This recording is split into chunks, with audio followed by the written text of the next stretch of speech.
Bien le bonsoir la populace. À la fin des années 40, on a un homme qui deviendra l'un des plus grands acteurs que le cinéma français n'ait jamais connu, avec des succès comme Le Grand Bleu ou encore Léon. Installez-vous bien confortablement et laissez-moi vous raconter l'histoire du seul et l'unique Jean Reno.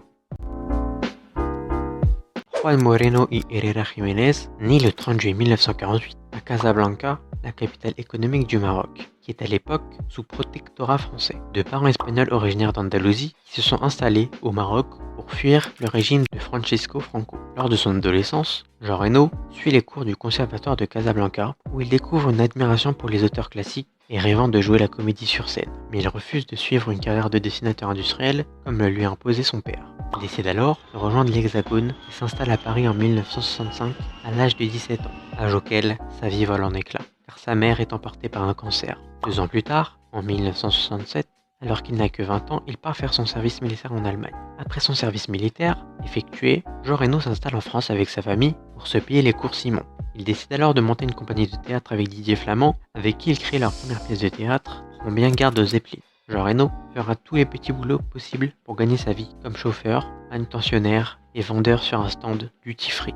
Sa carrière cinématographique débute en 1978 en tant que figurant dans le film L'hypothèse du tableau volé de Raoul Ruiz. Les années suivantes, il fait des apparitions remarquées comme dans Clair de femme de Costa Gravas, jusqu'à sa rencontre en 1980 avec Luc Besson, alors premier assistant sur Libidas aux grandes manœuvres, qui s'avérera décisif. Jean Reno se fait alors engager pour le film Le Dernier Combat, sorti en 1983. Et c'est 2 ans plus tard, en 1985, qu'il se fait remarquer dans le film Subway, dans lequel il joue le rôle d'un batteur, côté d'Isabelle Adjani, Christophe Lambert, Michel Galabru ou encore Richard Bohringer.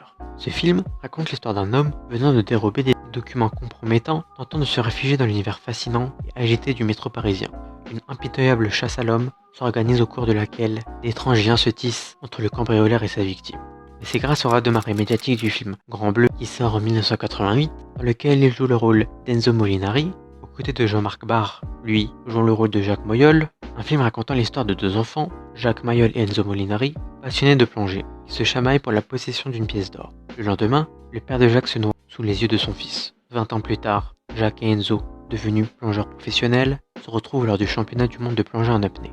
Liés à la fois par l'amitié et la rivalité, les 2 hommes enchaînent plongée sur plongée, battant à chaque fois un nouveau record et se rapprochant insensiblement du seuil fatal des 120 mètres, en dessous duquel il faut être un poisson pour survivre. C'est après la diffusion de ce film que la carrière de Jean Reno décolle, ce qui lui permet de décrocher sa première nomination au César dans la catégorie du meilleur acteur dans un second rôle. Alors âgé de 40 ans, l'acteur connaît une notoriété soudaine et enchaîne les seconds rôles comme dans Nikita de Luc Besson, sorti en 1990, dans le rôle de Victor, le nettoyeur. C'est 3 ans plus tard, en 1993, que Jean-Marie Poiret lui confie le rôle de Godefroy de Montmirail dans sa comédie d'aventure fantastique Les Visiteurs, aux côtés du grand Christian Clavier, qui formeront un duo d'anthologie. Un film se passant en l'an de grâce 1112, dans lequel le comte de Montmirail et son fidèle écuyer, Jacques la Fripouille, vont se retrouver propulsés en l'an 1992 après avoir bu une potion magique fabriquée par l'enchanteur Eusébius, leur permettant de se défaire d'un terrible sort. Ce film connaîtra un succès incroyable et rassemblera plus de 14 millions de spectateurs. Reno sera alors nominé au César dans la catégorie du meilleur acteur. Et c'est en 1994 que Luc Besson lui offre son premier rôle principal dans Léon, aux côtés de Nathalie Portman et Gary Oldman. Un film se passant à Little Italy, un quartier de New York, dans lequel Léon, un tueur à gages analphabète, accepte de prendre sous son aile Mathilda, 12 ans, dont la famille vient d'être massacrée lors d'un règlement de compte par Norman Stansfield, un policier corrompu. Pour venger son petit frère et ses parents, l'adolescente demande à Léon de lui apprendre à devenir aussi une redoutable tueuse. Avec ce film, il sera nommé au César dans la catégorie du meilleur acteur. La même année, il assure la voix française de Mufasa dans le dessin animé Le Roi Lion. Simba, tu me déçois beaucoup. Grâce à ce film, il commence à être sollicité aux États-Unis, le succès de Léon lui ayant ouvert les portes d'Hollywood. Il est d'abord engagé en 1995 dans des petits rôles comme dans French Kiss de Lawrence Kasdan, dans lequel il joue le rôle de Jean-Paul, un inspecteur. Il joue ensuite en 1996 dans Mission Impossible de Brian De Palma, jouant le rôle de Franz Krieger. L'acteur prépare en effet une année 1998 bien plus importante. Il réendosse la cotte de maille de Godefroy de Montmirail pour Les Couloirs du Temps, Les Visiteurs 2. Puis, il voit ses apparitions s'étoffer dans Godzilla de Roland Emmerich, dans le rôle de Philippe Rocher avant de jouer dans Ronin de John Frankenheimer en 1998 dans le rôle de Vincent, un homme armé français, aux côtés de Robert De Niro. Il débute l'année 2000 dans un thriller de Mathieu Kassovitz, Les Rivières pourpres. De 2000 à 2010, Jean Reno enchaîne les rôles au cinéma, comme dans Les Visiteurs, se nommant Les Visiteurs en Amérique, sorti en 2001, film qui fera un flop incommensurable. Puis, dans le film Tais-toi de Francis Weber en 2002, aux côtés du grand Gérard Depardieu.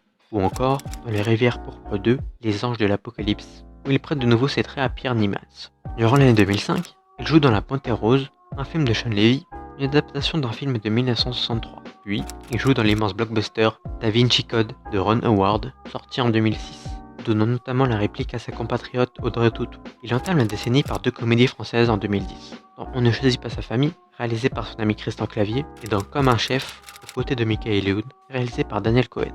Mais ce film ne connaît pas le succès espéré et passe inaperçu. Les années suivantes sont une descente aux enfers. Tous les films dans lesquels il joue reçoivent des critiques désastreuses, comme par exemple pour le 3e opus des Visiteurs, Les Visiteurs la Révolution, ou encore dans The Last Face, qui sortent tous deux en 2016. Il termine la décennie en prêtant sa voix en 2019 dans le dessin animé Le Roi Lion pour la voix de Mufasa. Sa dernière apparition cinématographique date de 2020 dans Bronx, un film publié sur Netflix de Olivier Marchal dans le rôle de Ange Leonetti, le directeur interrégional de la police judiciaire. Bon voilà, j'espère que cette vidéo vous a plu et que l'histoire de Jean Reno vous a plu. Si c'est le cas, n'oubliez pas de liker, de commenter et abonnez-vous. Salut à tous, c'était pas.